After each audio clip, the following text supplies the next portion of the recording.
Hola, hola, bendiciones en este nuevo día.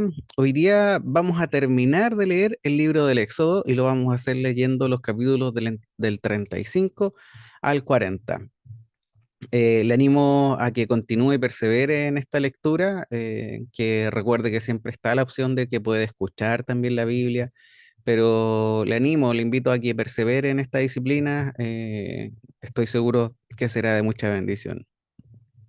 En estos capítulos que vamos a leer hoy día, en el capítulo 35, en el versículo 2, vemos cómo comienza pidiendo un día completo de reposo para el Señor. Así dice Dios, dice, y añadiendo que cualquiera que haga trabajo alguno en ese día morirá.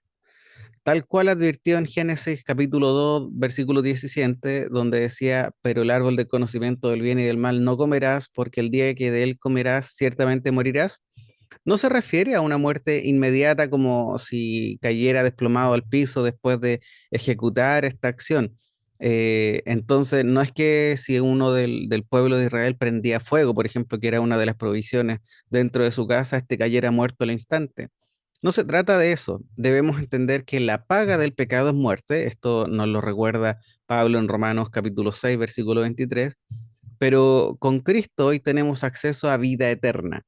Y todos entendemos que no hablamos de inmortalidad cuando hablamos de esta vida eterna. No hablamos de una inmortalidad en este mundo como la que quizás vemos en algunas películas, sino que cuando hablamos de vida eterna, dice la palabra que es conocer al Dios verdadero y a Jesucristo.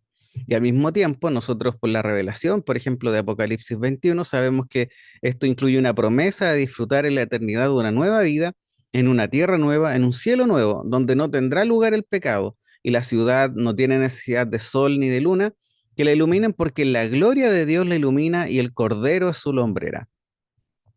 Pero los israelitas no comprendieron la profundidad de esta orden al parecer.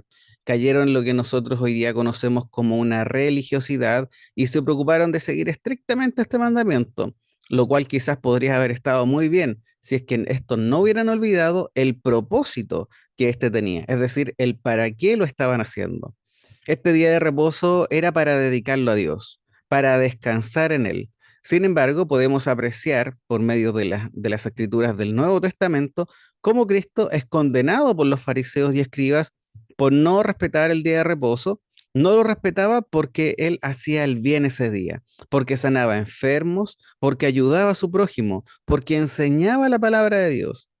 Es bueno leer Lucas en el capítulo 14, los versículos del 1 al 6. Hay un pequeño relato que nos da un buen ejemplo del sentido real de esta ordenanza y nos indica cómo los llamados intérpretes de la ley estaban equivocados al querer ser rigurosos en un cumplimiento, olvidándose el objetivo finalmente de este mandamiento. Ellos estaban preocupados por su religiosidad, preocupándose de hacer algo, diciendo que es orden de Dios, pero olvidándose completamente el por qué Dios lo ordenó.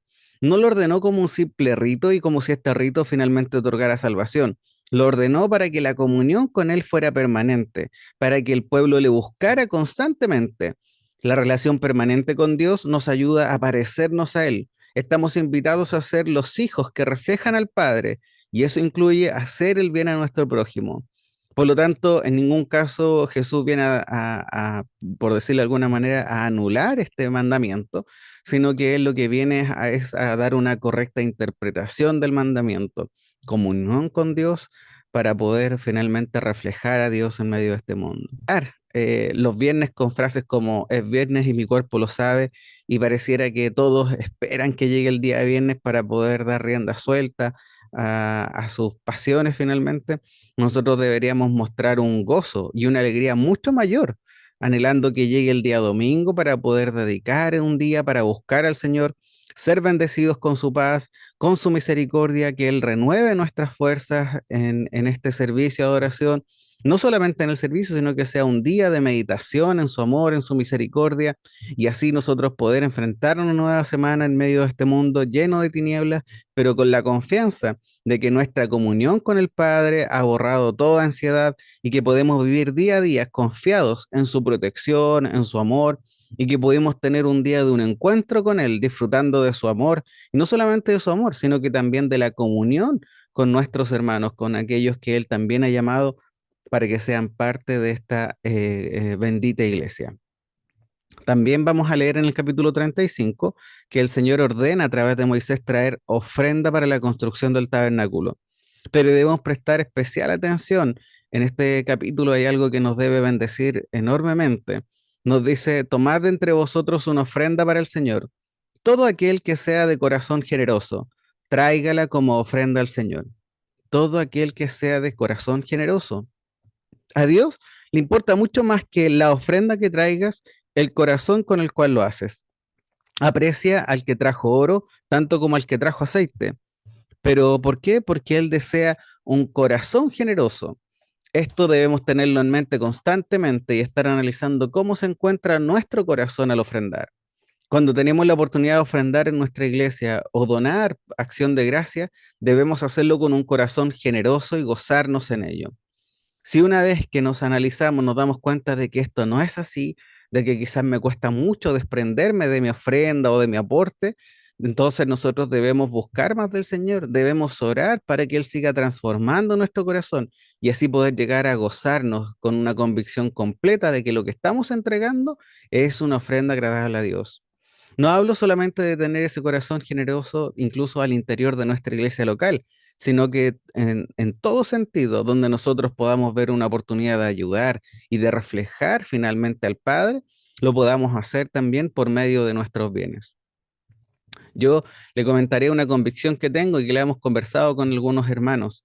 Mientras más comunión tienes con el Señor, más fácil va a ser desprenderte de las cosas de este mundo, lo que se verá claramente reflejado en un corazón generoso que ofrendará más y que ayudará más mientras nosotros vamos comprendiendo que todas las cosas son del Señor y que el Señor es quien nos ha bendecido con esta, pero que al mismo tiempo tenemos la oportunidad de bendecir a otros reflejando al Padre, claramente será mucho más fácil el poder, el poder ofrendar con un corazón transformado por la palabra de Dios, por el poder de Dios y su Espíritu Santo.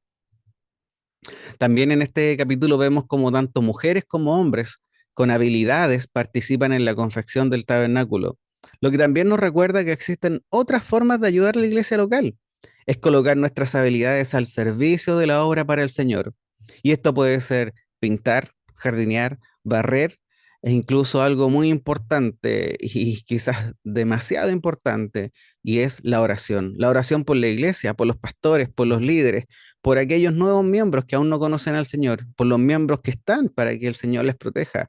Qué importante es poder participar de la iglesia por medio también de las habilidades, de los dones que el Señor nos ha dado. Cuando lleguemos al capítulo 36, nos cuenta algo maravilloso y lamentablemente difícil de repetir. Nos dice que el pueblo trae más de lo que se necesita para la obra de la construcción que el Señor nos ha ordenado que se haga. Imagino que estará de acuerdo. Es algo maravilloso y lamentablemente en estos tiempos difícil de repetir. Pero qué bendición sería que todo el pueblo estuviera tan movido a construir, a poder ofrendar para la obra del Señor, que llegáramos a ese punto en el cual digamos, paren, paren porque no necesitamos más. También otro punto sobre el cual quiero reflexionar el día de hoy es respecto a la construcción del tabernáculo. Es importante siempre que tengamos en mente que el lugar santo se encontraba el altar del incienso, el candelero y la mesa del pan de de la proposición. En el segundo cuarto, el llamado el lugar santísimo, es donde estaba el arca del pacto y el propiciatorio. El propiciatorio era una tapa de oro sólido colocado en la parte superior del arca. Detrás del velo del lugar santísimo estaba el arca del pacto, el símbolo de la presencia divina. La gloria, la Shekinah, brillando sobre el propiciatorio y entre las figuras de los dos querubines. El propósito del velo era para ocultar e impedir la entrada de todos a la presencia simbólica de Dios, excepto el sumo sacerdote en el día de la expiación, es decir, tan solo una vez al año, tal como lo veremos en nuestra lectura cuando estemos en el libro de Levíticos. La única manera que el sumo sacerdote podía mantenerse con vida al otro lado del velo era por medio del rocío en el velo de una sangre del sustituto. El propósito del velo era mantener alejados finalmente, apartadas a la gente del lugar santísimo. Era una manera de decirle al hombre pecador que no podía acercarse a un Dios santo. Era una puerta cerrada, era poder comprender la distancia que había entre un Dios santo y un hombre pecador. La única fuerza que podía entrar al lugar santísimo y permanecer vivo era el sumo sacerdote, insisto, una vez al año, pero este no podía entrar sino con la sangre de un sacrificio sustituto que pagara por ese perdón de los pecados. Esto ocurría en el día de la expiación, pero no podía entrar sin esta sangre derramada. Era un recordatorio constante de que el pecado separa al pecador de Dios. Por otra parte, el sacrificio de Aarón al sacrificio de Aarón, está profetizando constantemente el perfecto sacrificio de nuestro gran sumo sacerdote en el santuario celestial. Recordemos que todo lo que leemos en este Antiguo Testamento es simplemente una sombra de lo que va a ocurrir en la venida de nuestro Señor. Este velo del templo estuvo intacto, el sacrificio verdadero todavía no había sido propiciado. Sin embargo, cuando el velo del templo se rasgó de arriba abajo, algo que nosotros leemos en el Nuevo Testamento, significó que el verdadero sacrificio había sido ofrecido a Dios, el Señor, y aceptado por Él como ofrenda perfecta por el pecado, una vez y para siempre, abriendo así este lugar santísimo para que nosotros podamos acercarnos confiadamente al Padre. La sangre en el velo cambió el trono de Dios de un trono de justicia a un trono de gracia. Y yo quiero insistir en algo. La comprensión de lo que estamos leyendo nos hará apreciar de mejor manera textos en el Nuevo Testamento, como por ejemplo el libro de Hebreos. En el capítulo 10, en los versículos del 19 al 25, cito y leo, dice, entonces hermanos, puesto que tenemos confianza para entrar al lugar santísimo por la sangre de Jesús, por un camino nuevo y vivo que Él inauguró para nosotros por medio del velo, es decir, su carne, y puesto que tenemos un gran sacerdote sobre la casa de Dios, acerquémonos con corazón sincero, en plena certidumbre de fe, teniendo nuestro corazón purificado de mala conciencia y nuestro cuerpo lavado con agua pura.